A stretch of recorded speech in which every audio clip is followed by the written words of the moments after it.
हो गया जी। देवाशीष, इनका क्वेश्चन था ना, हुआ कि नहीं? 75 CUT जो पूछ रहे थे आप। ये तो क्वेश्चन भेजिए, ग्रुप में भेजिए या मुझे भेजिए।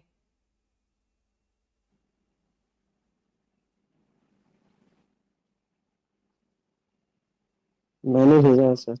हम्म।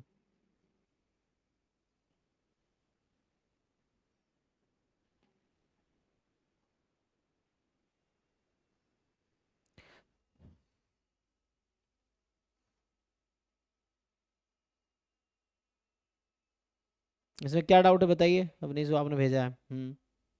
पहला वाला तो कॉची डिस्ट्रीब्यूशन है। देन आई थिंक ये जो होता है 1/2 + 1/π tan yes inverse sir. X, इसका क्या डिस्ट्रीब्यूशन आ जाता है?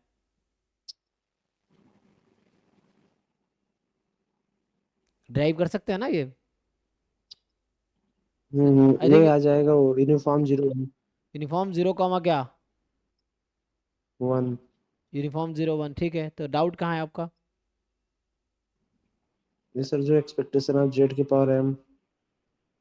तो यूनिफॉर्म 0 1 का एक्सपेक्टेशन क्या होगा? अब जब ये कह रहे हैं Z one by uniform, two तो 1/2 होगा। इसका एक्सपेक्टेशन कितना आएगा?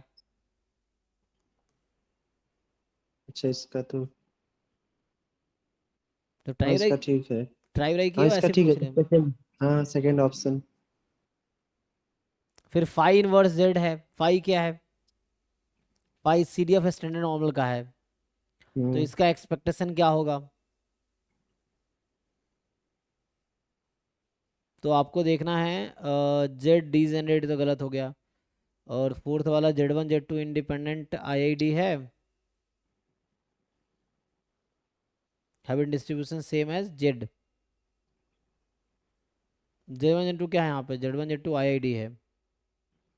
तो Z identically distributed Z1 + Z2/2 के।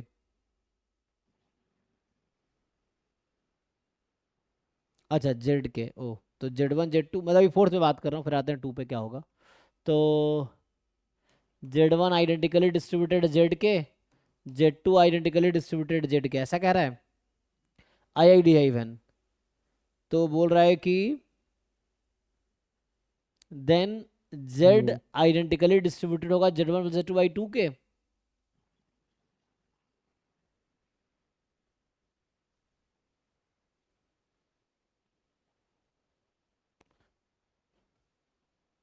दोनों का सम हो जाएगा क्या सर?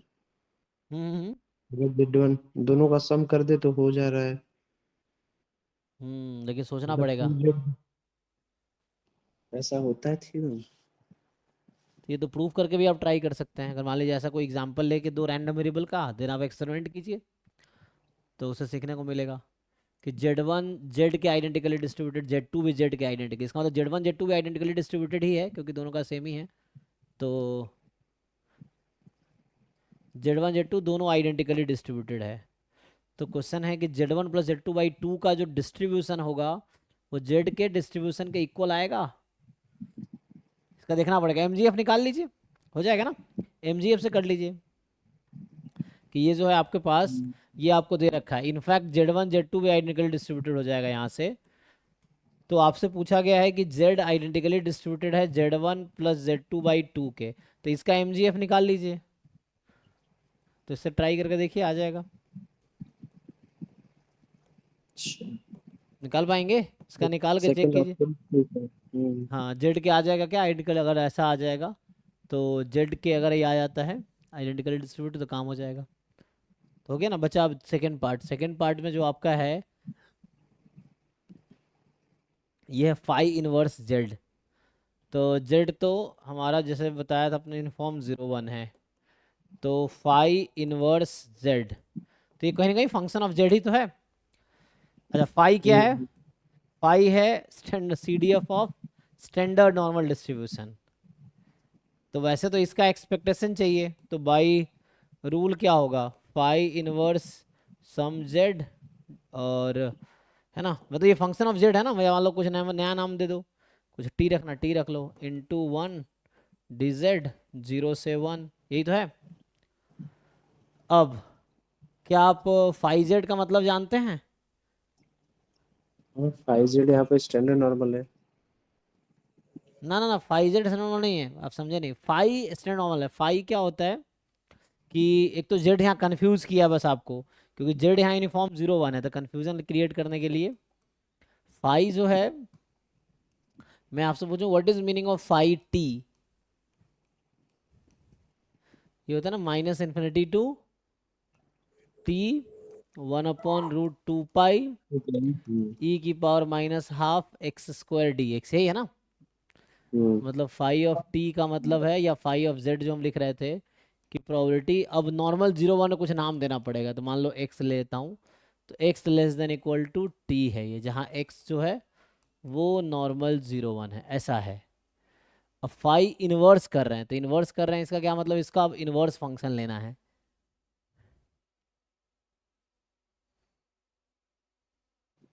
है ना, जैसे मान लीजिए कि यहाँ अगर फाई इनवर्स है ना, जेड को अगर मैं कुछ नया नाम दे दूँ, कोई फंक्शन ही होगा, है ना, मान लो साई है, तो इसका मतलब साई ऑफ, या अच्छा एक मिनट, इनवर्स है ना, तो हाँ,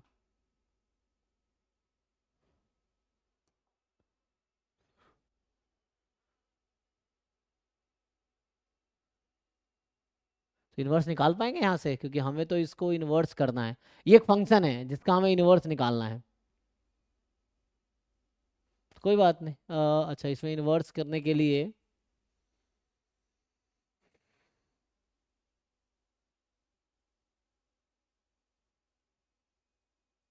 अभी के लिए मान lo fi inverse Z is T, तो फाई ऑफ टी कितना आ जाएगा, जेड ये है, एंड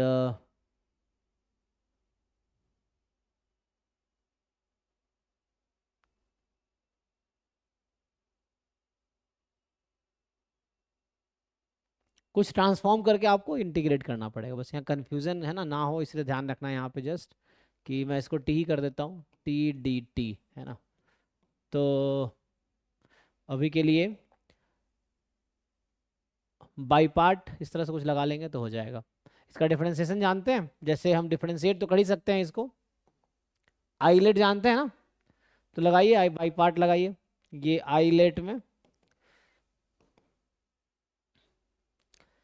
फाई इनवर्स टी बाहर है, एंड वन का इंटीग्रेशन टी माइनस, फिर जिसको बाहर रखा उसका डिफरेंशिएशन, ये आ जाएगा।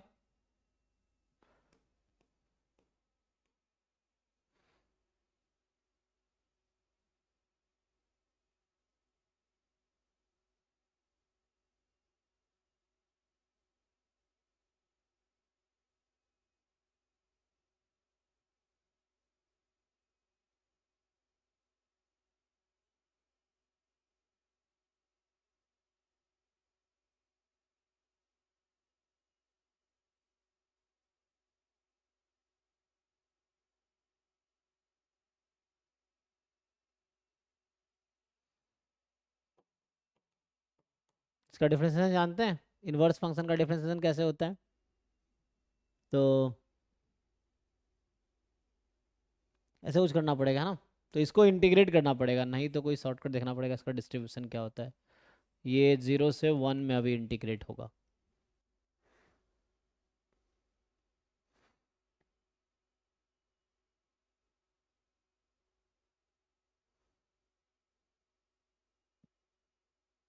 कीजिए आगे। तो इसका एक फार्मूला होता है ना, एफ इनवर्स एक्स के डिफरेंशिएशन का क्या फार्मूला होता है, one D, upon D Y by D X. Hmm, F inverse X का फार्मूला क्या होता है, नहीं इसका फार्मूला एफ के टर्म में ही,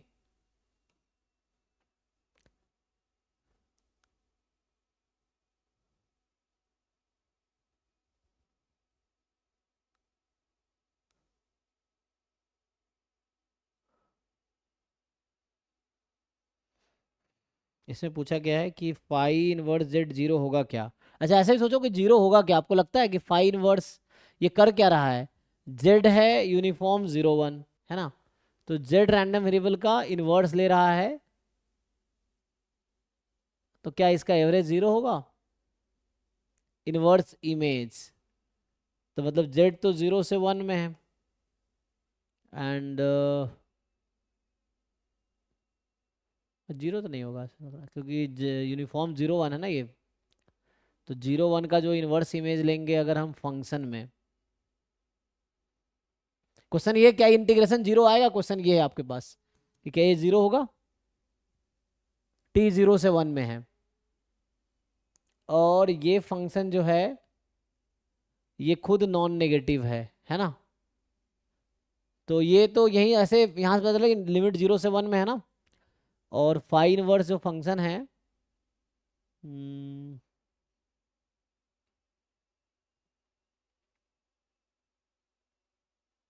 तो डायरेक्टली आप इनवर्स निकाल नहीं पाओगे, ये इंटीग्रेबल भी नहीं है कि इतना आसानी से इंटीग्रेट होगा नहीं ऐसे।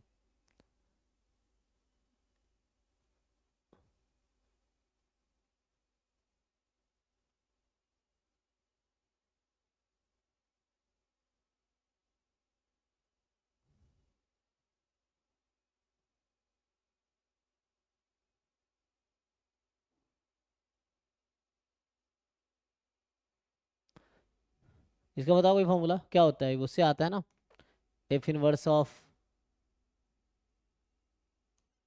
F inverse X is equal to X, इसको डिफरेंशिएट कर लो तो ये 1 हो जाता है, एंड तो ये आ जाता है F dash F inverse x, ऐसा कुछ आता है ना।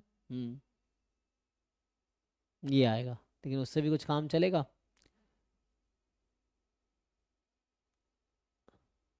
बट ये थोड़े कॉम्प्लिकेटेड है ना, या इंटीग्रेशन आपको कॉम्प्लिकेट होगा।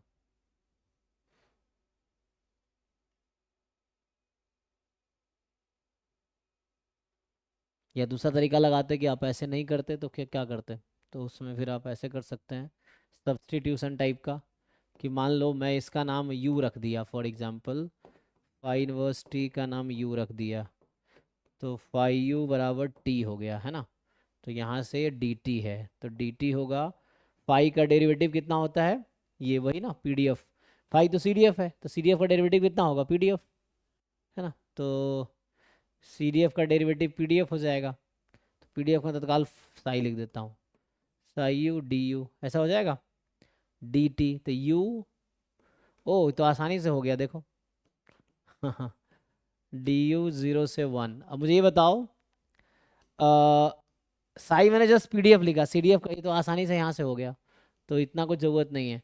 देखो, तो अभी क्या है आपके पास 0 से 1 u, ये फाई जो मैंने लिखा है ना, साई जो लिखा है ये पीडीएफ ऑफ नॉर्मल 0 1 है, तो जो कि होगा 1/√2 पाई ई की पावर -12 यू स्क्वायर डी। अब ये इंटीग्रेट हो पाएगा जी? इसका डेरिवेटिव यहाँ अवेलेबल है, इंटीग्रेट नहीं हो जाएगा?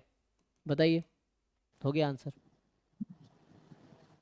मतलब क्योंकि आपने ट्राई नहीं किया ठीक से एक्चुअली, ये जैसे फर्स्ट टाइम ट्राई करते हैं एक्सपेरिमेंट करना पड़ता है, तो आप ठीक से ट्राई करेंगे तो कुछ तो होगा, मतलब सॉल्व हो ना हो सीखने को बहुत मिलेगा आपको, ये चीज़ है। सो यहाँ से इजीली हो गया, उसको हमने क्यों उतना इन्वर्स निकालने के चक्कर में पड़ेंगे, तो ये आ गया, ठीक है।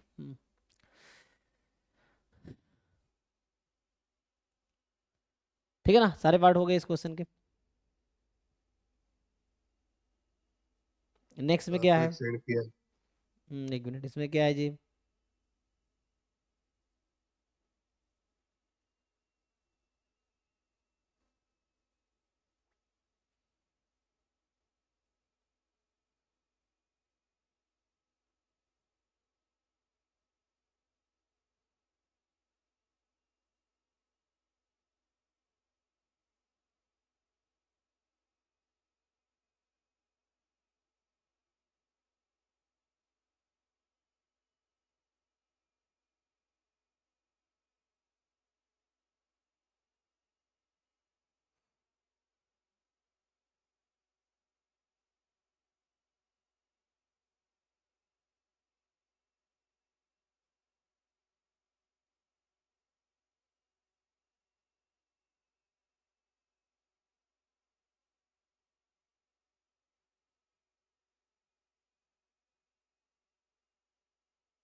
ठीक है, एक एक पर्सन का एक क्वेश्चन ट्राई करते हैं, ठीक है ना, आपका एक तो हो गया, नेक्स्ट पर्सन पे आते हैं, ट्राई करके देखते हैं।